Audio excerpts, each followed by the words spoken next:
Welcome back to the deep dive. I want you to just close your eyes for a second, unless you're driving, obviously, and picture this scenario. Oh boy. Yeah, so it's your birthday, and your phone is just buzzing nonstop with notifications. Your Facebook wall is flooded. Maybe there's a cake with your name written in icing, and people are singing that song. You know the one. Right. Happy birthday to you. Exactly to you. It's the one specific day of the year where the spotlight is firmly, unapologetically trained on the individual. It's about your age, your milestones, your survival.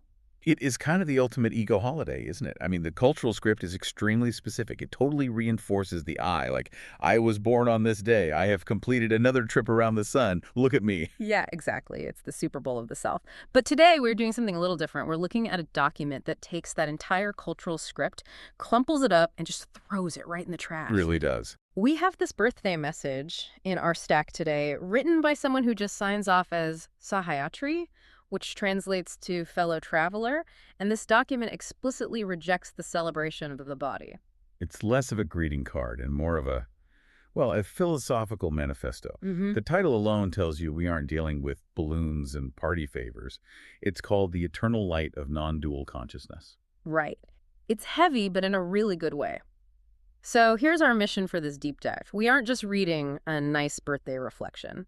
We are going to explore the philosophy of non-dualism, or Advaita, Mm-hmm. but we're going to do it by bridging a gap that usually scares people off. We're going to connect these ancient Sanskrit giants, we're talking about Adi Shankaracharya and Vallabhacharya, with cutting-edge modern philosophy and science. Specifically the work of Bernardo Kastrup and analytic idealism. Exactly. And that connection is vital because the text argues that the root of all human suffering, whether it's you feeling anxious about a deadline or entire nations going to war, it all comes down to a simple case of mistaken identity. A mistaken identity. Yeah, we think we are the person, the birthday boy or girl, when we are actually something else entirely. So that is the roadmap.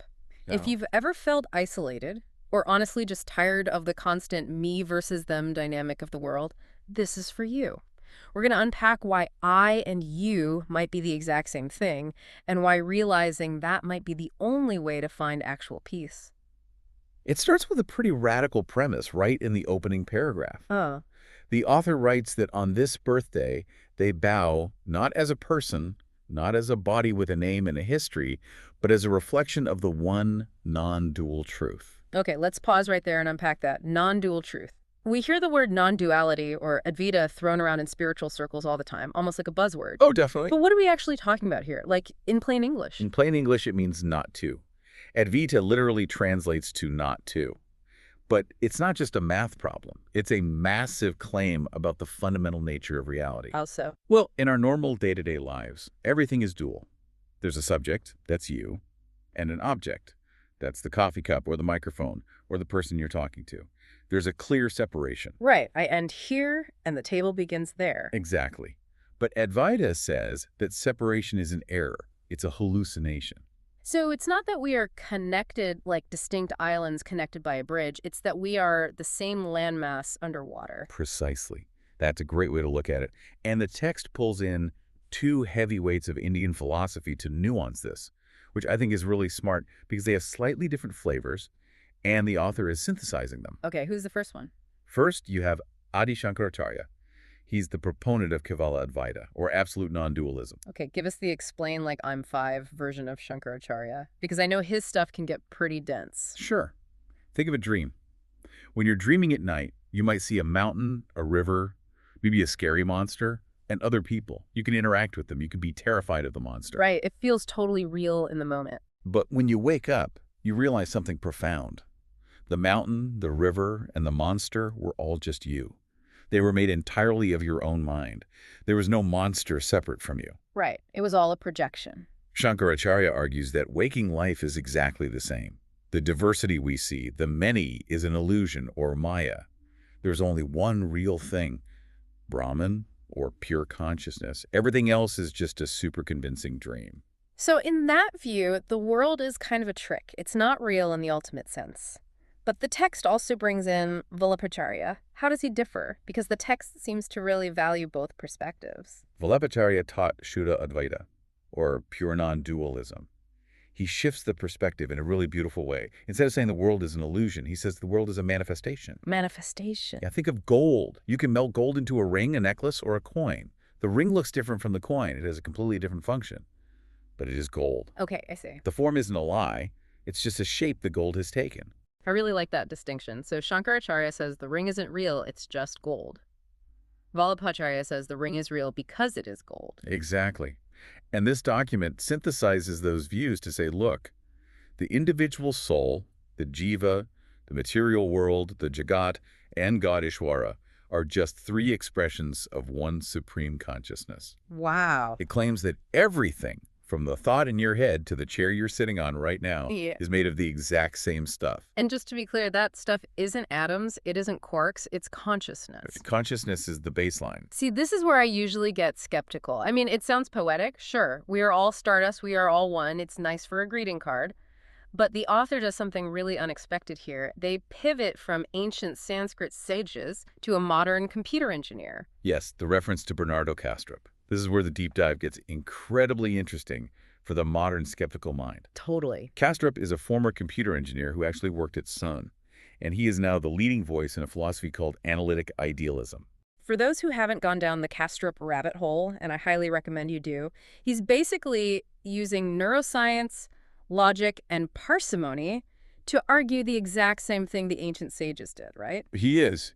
See, the standard scientific view, which we call physicalism, says that matter is real, and if you arrange brain cells in a complex enough way, poof, consciousness appears like magic. The ghost in the machine. Right. But science has never been able to explain how that actually happens. It's literally called the hard problem of consciousness. Right, like how do you get the feeling of seeing the color red or the taste of chocolate from a bunch of electrical signals? Exactly. You can't bridge that gap. So Kastrup flips the whole board.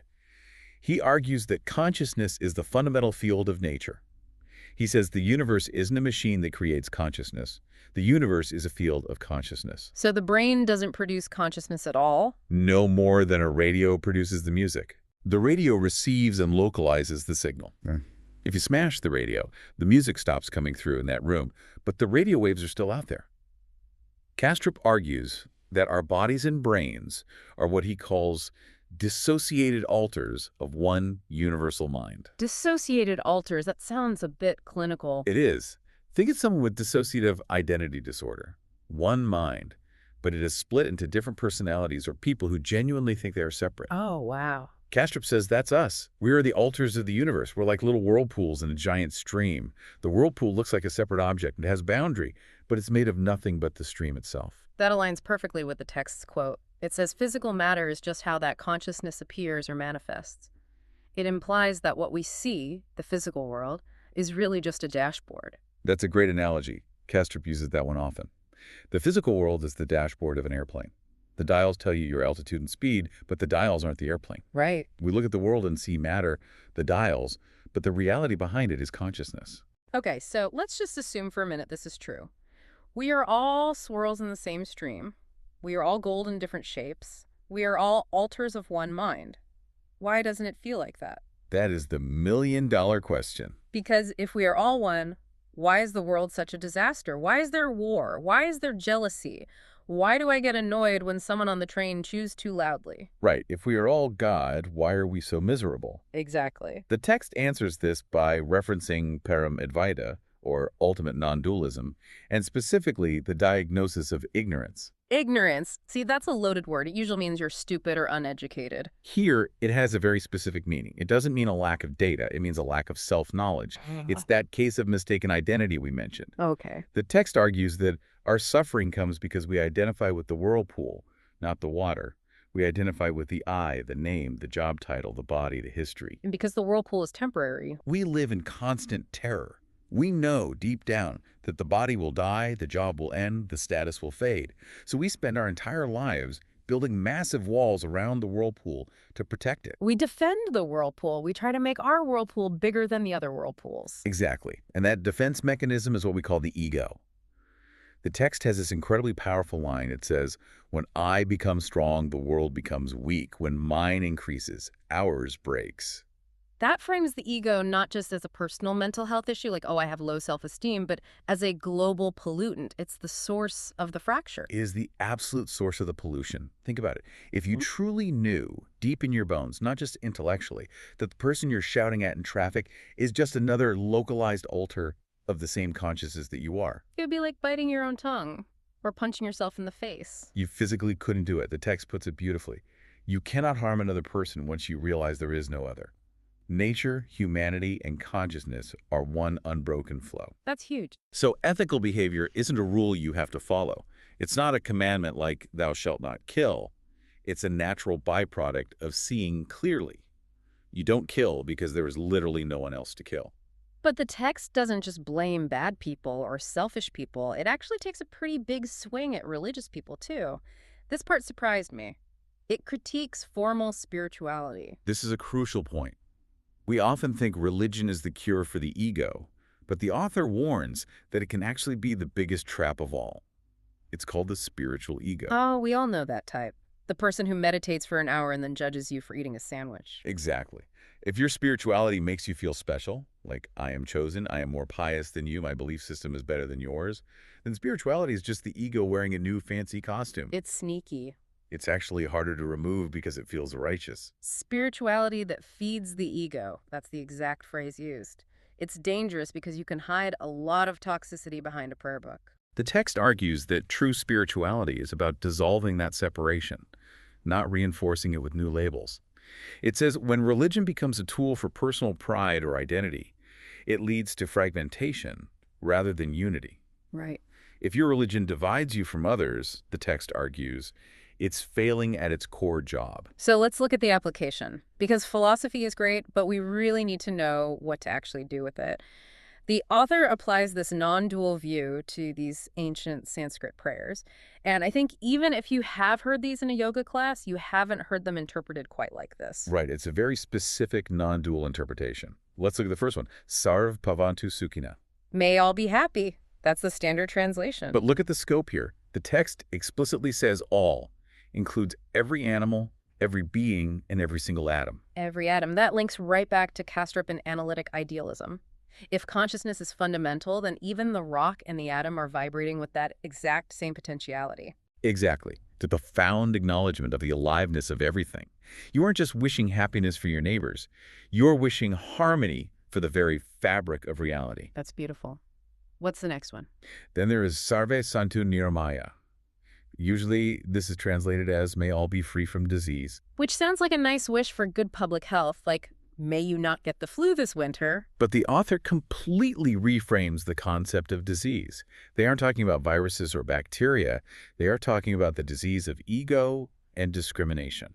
That's a massive shift. It implies that thinking you are separate from others is an actual sickness. It's a pathology. It is a mental illness that causes intense suffering. If you are cured of that, physical ailments might still remain, of course, but the suffering stops. Wow. Then there is Sarva Padrani Pashantu. May all see what is auspicious.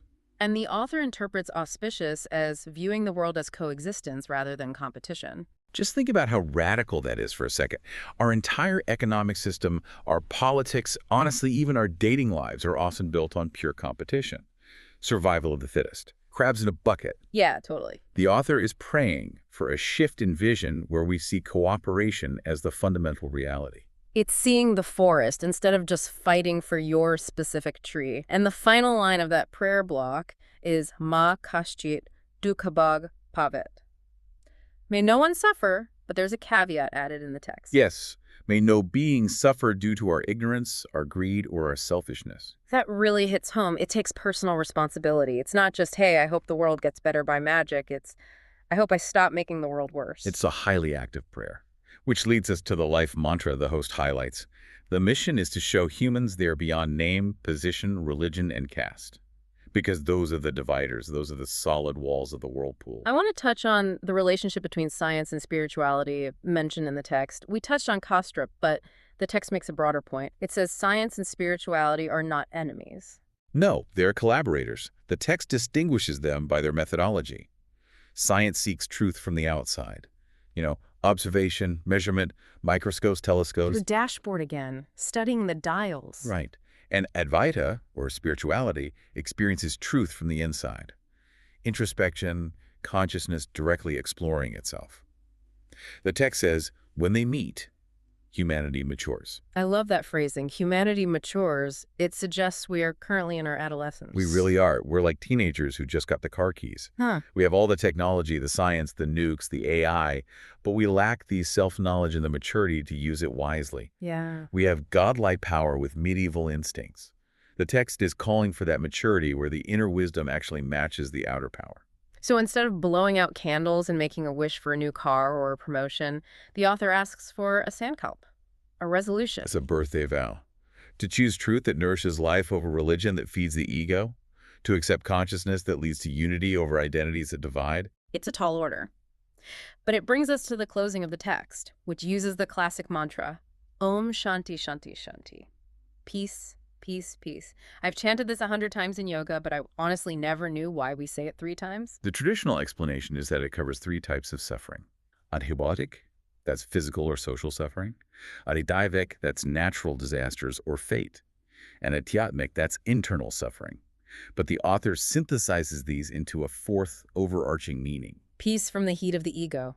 That image is so visceral, the heat of the ego. Just feel it, can't you? When someone insults you, or you're embarrassed, or you're just trying to prove you're right in a stupid argument, your face gets hot, your chest gets tight, it physically burns. It burns energy, it burns relationships, it burns your own peace of mind.